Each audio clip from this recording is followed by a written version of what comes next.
Julian est un jeune garçon qui habite dans la préfecture de Saitama, au Japon. Sa particularité est d'être métis, moitié anglais, moitié japonais. Il en a résulté quelques brimades de ses camarades de classe, mais son amitié improbable avec Soichiro Sakai va fortement le protéger de ces brimades et il n'en gardera que très peu de souvenirs.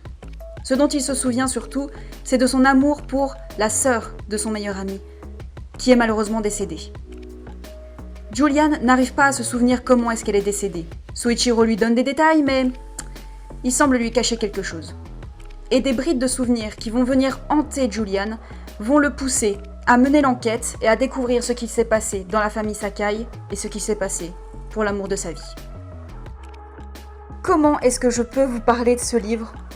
Telle est la question. Vraiment, je ne sais pas quoi aborder tellement j'ai absolument tout aimé dans ce livre.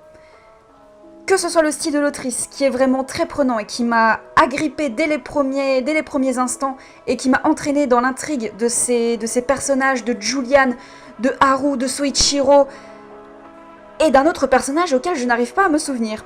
Ceux qui l'ont lu se souviendront de qui c'est. C'est un livre qui me hante depuis que je l'ai terminé. Je ne saurais pas l'expliquer. À chaque fois que j'y pense, il y a une émotion qui se dégage à l'intérieur de moi et je pense que je peux facilement dire que c'est un coup de cœur. Voilà.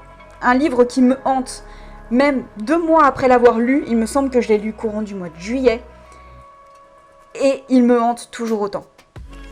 J'ai adoré.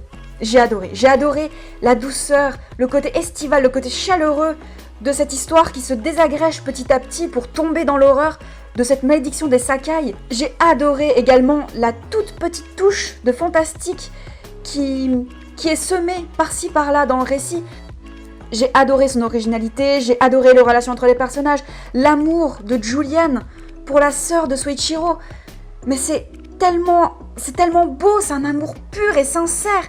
Et quand il découvre tout ce qui s'est passé dans cette famille, mais ça a brisé le cœur, ça m'a brisé le cœur. Et en plus, ça se passe au Japon. Et je pense que vous devez le savoir maintenant, le Japon est un pays qui m'attire énormément. Et vous comprendrez bien que c'est pour lui que j'ai voté pour ce PLIB 2019. Et voilà, c'est un livre... Je saurais vraiment pas comment vous expliquer à quel point il m'a touchée, à quel point il me hante encore actuellement. C'est vraiment un magnifique livre. Avec, d'un côté, la magie très douce, très chaleureuse, mais d'un autre côté, toute l'horreur de cette malédiction, toute l'horreur du quotidien, toute l'horreur du deuil, toute l'horreur de la folie, en fait, qui touche les Sakai. Et c'est tellement beau, c'est tellement bien écrit, l'univers est tellement beau, tellement travaillé, Bref, ce livre est fantastique, ce livre est merveilleux, ce livre est exceptionnel.